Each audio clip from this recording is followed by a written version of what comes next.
We are back on Morning Line. Thanks for joining us. We're talking about domestic violence. October is Domestic Violence Awareness Month. The number is 615-737-PLUS if you want to join in the conversation. Sharon Roberson is with us this morning. She's the president and CEO of the YWCA. And Sharon, you know, there have been some incredibly high-profile cases over the years. The one that just keeps coming back to me that was captured on video was the one involving Ray Rice, the football player. To this day, Ray Rice, and I think people got the message, and the NFL knew he was radioactive.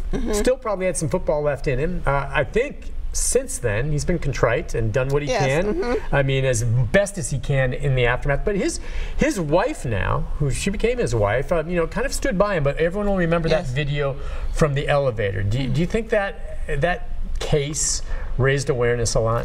I think it did. Here's the reason why, and this is why you have to look at people are not all good and bad. It's just not, people are more complicated than that. Yes. And Ray Rice has had really a very strong community service background, etc. So when this first happened, until the video was there, even though everyone knew this had happened to this woman, people did not want to believe it. Video made all the difference. They did not want to believe it because in their minds he did not look like an abusive person. When the video came out, it was unfortunate that there had to be a video before people really realized the complex nature of batterers. Now, we at the YW don't offer batterer intervention programs, but many organizations do. And there are actually classes, and judges can send an individual to a batterer's intervention program. There are programs for people that may be like a Ray Rice that may want to somehow resolve their issues and work through those. And certainly I think that, you know, people should have counseling if they think that will be effective for them. With that said, they're very dangerous people, and people that I would advise you to have safety plans and plan around that.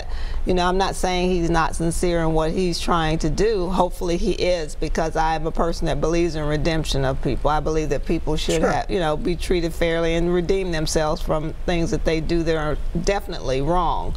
But I think it did raise awareness that batterers can look a lot of different ways. Now that cost Ray Rice the rest of his career. Correct. To come to a more recent situation, what's happened at Ohio State and their head coach Urban Meyer, where there was an assistant coach and issues and what was known and what wasn't known. He ended up as the head coach. The coach, the assistant, was fired eventually.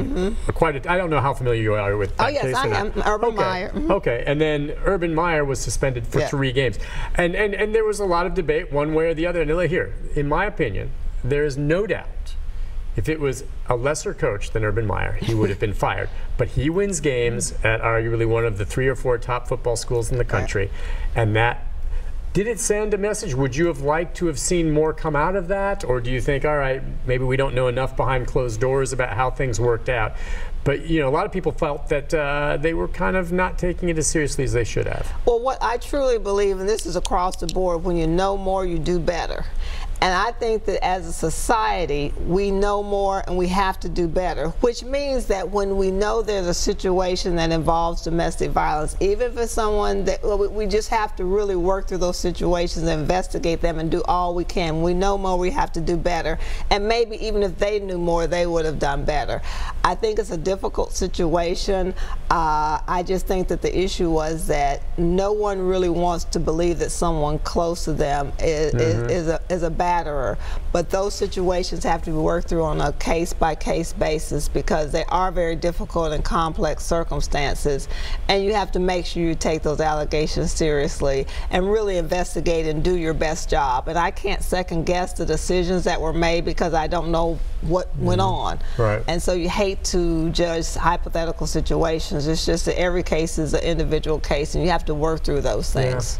Do you think the Me Too movement is helping with this cause? And I know the differences between women who have come forward to report cases of sexual assault maybe years ago, and that's a little different maybe in some ways, or maybe you think it's the same type of thing, but in terms of empowering women, maybe even in battered situations, to maybe come forward more than they would have in the past because of that movement? I don't know if you see a connection there. I think that it should empower women, because I think that a lot of women feel isolated when they are being either sexually harassed or assaulted or abused or even domestic violence circumstance. So if you see women, especially prominent women, that say, yes, this happened to me, and yes, I'm still resilient, I'm still strong, I think that support system that's built into the Me Too movement can really help women. That's what I think. And just to differentiate the difference between a domestic violence case and, say, a case where a boss is sexually harassing or touching or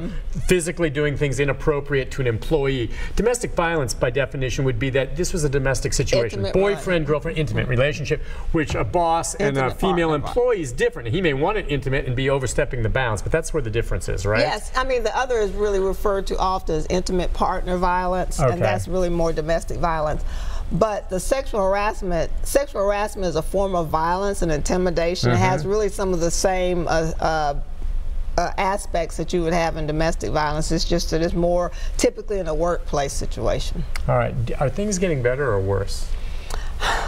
That's hard to judge because we're getting many more cases reported, but that doesn't mean that they did not exist. You know, right. Then maybe they're feeling more empowered to come forward. Yeah, I started practicing law in 1983, and you know, of course, the Civil Rights Act was already in effect. It was 1964, but for all those years, we still struggle with sexual harassment in the workplace, and so I can't say that it is worse now than it was or better now than it was. It's just certainly much more, it's something that's reported more. There's definitely been a spike in reporting because I think that people feel as though maybe it will be taken more seriously now. Yeah, well, I'll tell you, as Nashville continues to grow and become a major city, it's an issue with more people. But I guess as we wrap up the program, just to remind folks clearly, there is a way out and there is help out there. All right, let's reinforce that for them because you can feel helpless. You can feel alone, a lot of these people.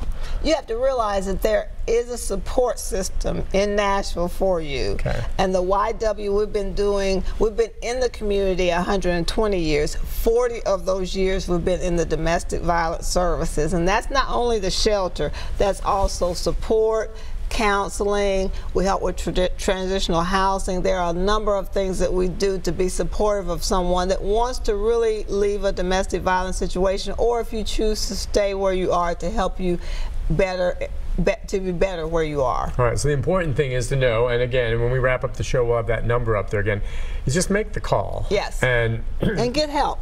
Yeah, get help. If nothing else, it'll give you options and some ideas of what, again. And you said, I'm just curious, when they call that number that we've got up on the screen there, it will be answered by one of the team of trained operators, and it is 24/7. 365, 7 days a week. Wait a second. If I call at 11:45 p.m. on Christmas Eve, someone will be there.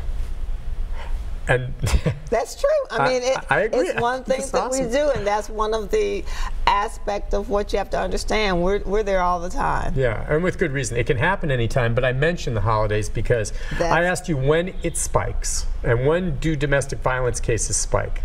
They spike during holidays and big seasons, and believe it or not, Super Bowl Sunday. You were telling me the Super Bowl Sunday is a day of domestic violence that we're just the calls. And they will say that's really across the country.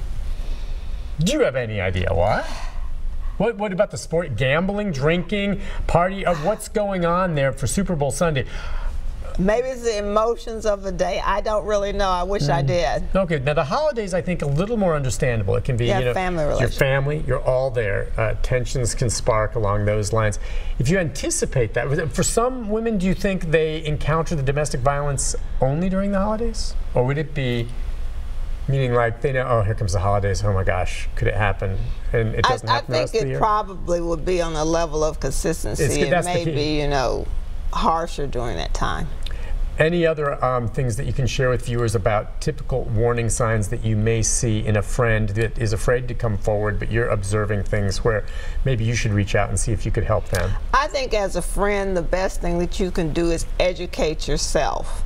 Educate yourself about the signs, educate yourself as a friend. So should that friend seek your help, that you are there and you can give them the information they need to move forward. You aren't a counselor, you're there as a friend.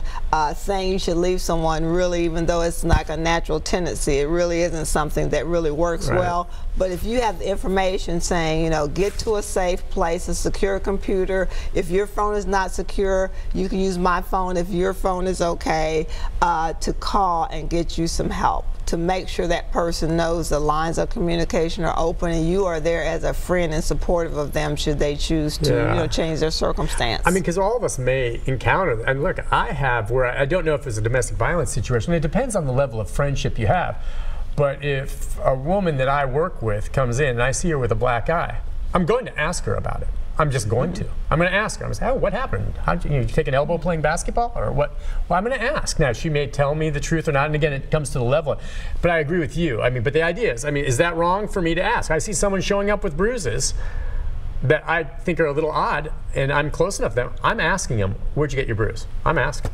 Or they're asking if they don't tell you the truth. Oh, if they don't tell me, I won't know. I'll accept what they say. If you have our cars that are available, you might say, well, you might want to call someone. Yeah, but I mean, I would ask, you know, if I feel comfortable enough with it, and they'll either share it with me, they'll say it was nothing, they'll tell me the truth, or maybe you can make up a story. But I just can't ignore it if I see that. I mean, if you walked in here this morning with a black eye, even though I don't know you that well, I would have asked you, where'd you get your shiner? But, you know, many people will not. Yeah. Many people want to not say something. But if you see something, it is up to our community to support victims and to say something. Well said. That's the way you can save a life. Thank you, ma'am, for coming on. It's been a real pleasure. Thank you for having us. So anytime we can do anything for the YW, just say the word. Thank you. All right. Take a break. Be back with a programming note right after this. Stay with us. Thank you, Sharon. That was great.